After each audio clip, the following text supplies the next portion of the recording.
You want to say? Hey everyone! It's the last conference of that panel. Damn it, panel! It's the last panel we're doing of today. There's still other panels. Yeah. So this panel was #shetalksgames with Laura Bailey. Yes. Sarah Lynn Smith, Senior Director of Blizzard, and Andrea Renee, who's hosting, and she does a podcast called What's Good Games, which is an all-female podcast. And I didn't mention Laura Bailey is the actress from, she did Uncharted, right. And she's Nadine in Uncharted, and she is, what's her name, Kate in Gears of War? Is that what they were saying? Yeah, so she is the lead of Gears 5. Yeah. So, that's cool. Yeah, we were just saying, like, they didn't really talk about much, it seemed. I kind of wanted them to go deeper into, women in the video game industry. What was interesting, so #shetalksgames is a Facebook initiative. And I guess it was started by Carolyn Everson, who came out before everybody else did to talk a little bit about it. And so I guess you could go or follow that hashtag on Facebook and hear more women's stories. But she made an interesting point of saying that like 45% of the conversation about video games is women, but less than a quarter of women are actually a part of the video game industry. Less than a quarter of the industry are women, I guess. That's a better way of phrasing it. So she was saying if it's not the moral thing to do, it's definitely the business thing to do. To include more women into the video game industry and into gaming. Yeah, get more people buying those games. Exactly. Yeah.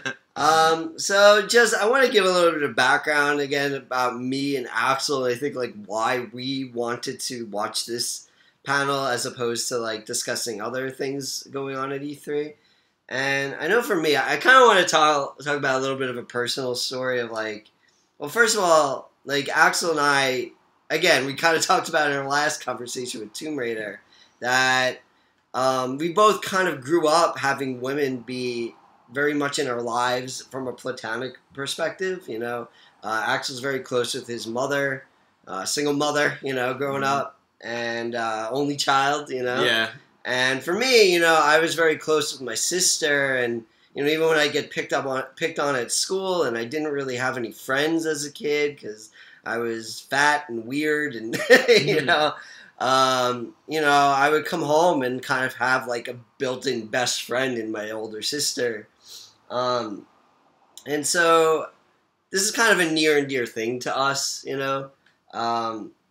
But for me, like, I remember growing up, like, when my sister and I were kids, we played video games together, like, for the NES and Super Nintendo era of games. Like, we were both just as much into video games. And then as, like, I got older, I remember, like, in the PlayStation 1 era, it became more of kind of a stigma now that, like, we were both teenagers. Like, a teenage boy playing video games was cool, but, like, a teenage girl playing video games apparently wasn't cool. And, like, it was kind of sad. Like, she would still kind of sit next to me and watch me play and kind of, like, help me solve puzzles and stuff.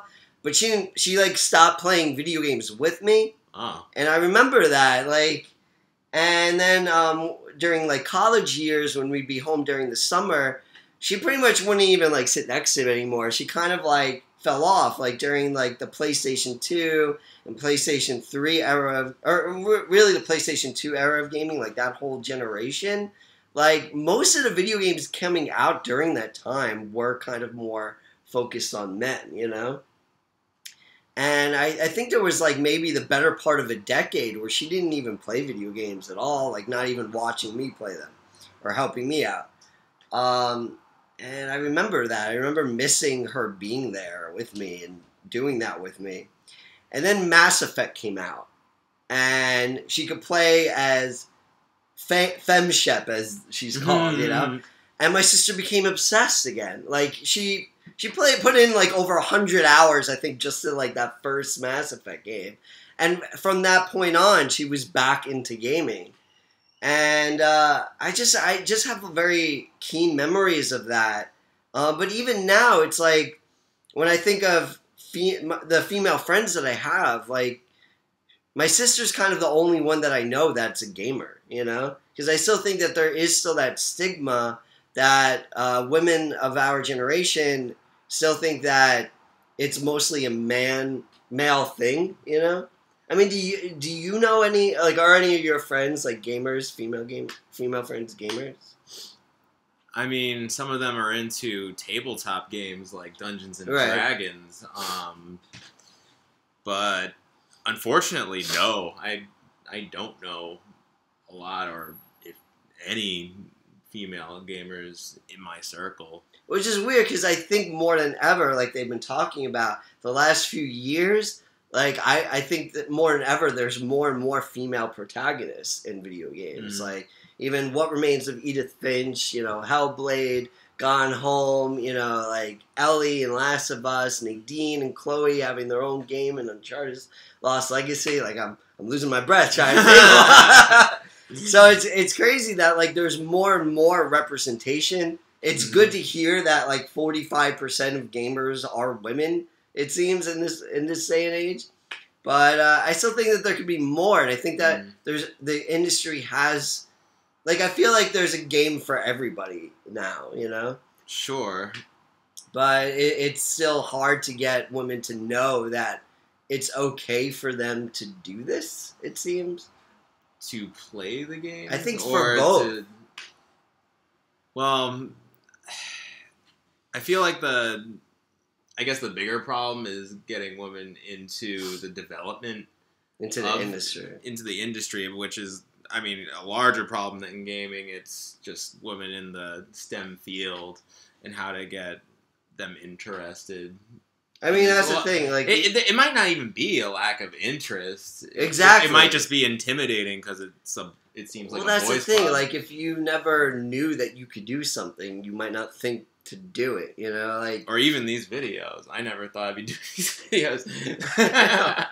But I mean, like, we're both coders, you know. At the company that I'm at now, I'm the only developer, so that's not a good representation. The last company I worked for, there was one girl who was like an intern, and then she left. You know, like it was just like all men. And like, how is it now where you work? Like, are there any female developers? I mean, we had a female web developer. Years ago. Yeah, right. She left, and then we had another female web developer, and then she left. I think it's like, But how many like men? Oh, I think there's like one female web developer, and she's not even part of the U.S. team.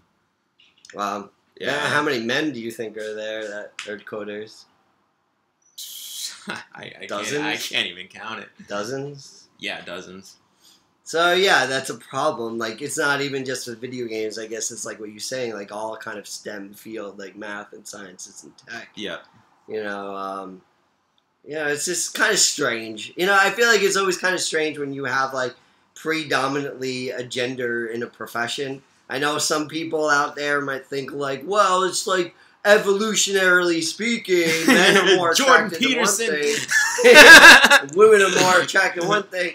I mean, maybe somewhat that's true. Yeah. Maybe. I don't even know. But, like, it doesn't really make much sense to me. It shouldn't be, like, this lopsided. Right. Yeah.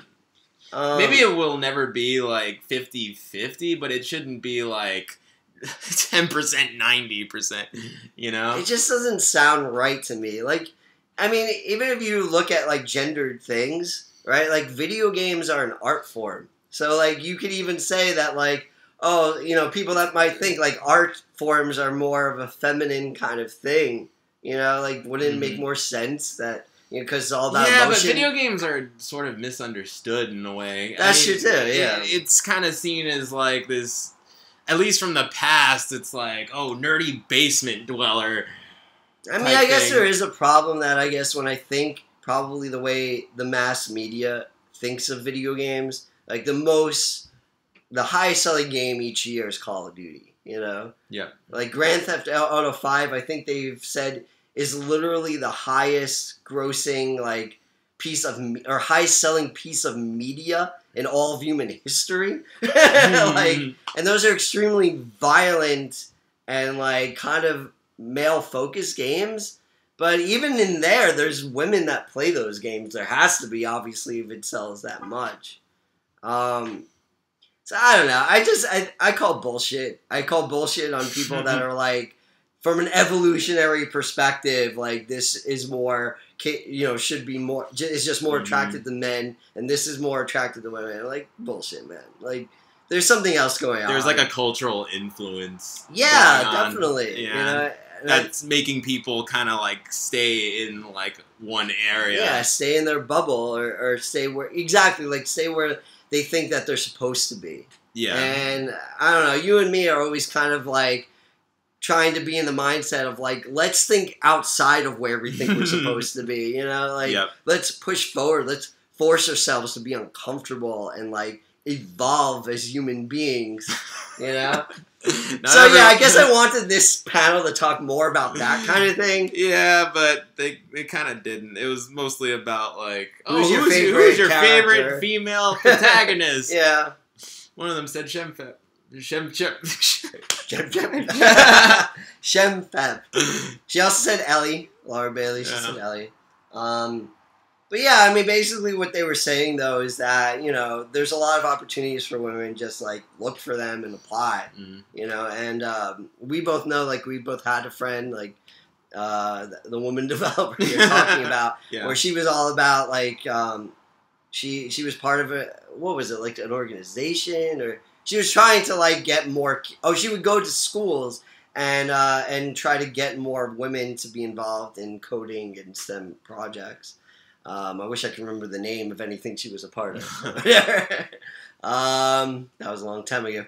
Yeah. But yeah, just it was an interesting panel. I kind of just wanted to take a bit of a deeper dive. Anything else? I think we're taking a deeper dive than the panel. Yeah, like,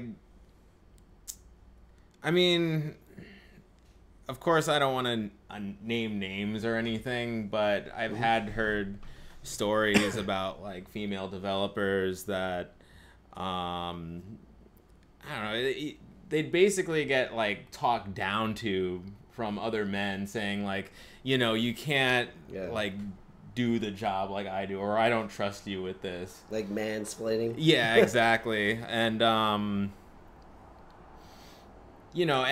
if you're a man in like a more senior position or just like a lead role or something, and you're telling female developers like, you can't do certain things, I don't trust you, how are they going to end up trusting themselves?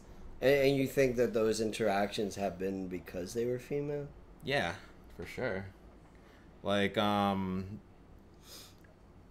they can display like proficiency, and so you've seen like a man doing the same thing and not getting it as hard. Yeah, exactly. It's just like, oh, you messed up, but try again. But with women, it's just like, oh, you have one chance to do like everything right, or else. Yeah, I've even seen like women in higher positions treating women more harshly that are below them. Like my sister, like, I've seen her go through that too, just at her job. I mean, there have been talks, privately with me and my coworkers about how we can be more inclusive, not only to women but minorities, and it's an interesting question, and a coworker of mine said that maybe we should go to the schools ourselves and actually talk to women and minorities about, joining our company, and maybe that would get them more comfortable.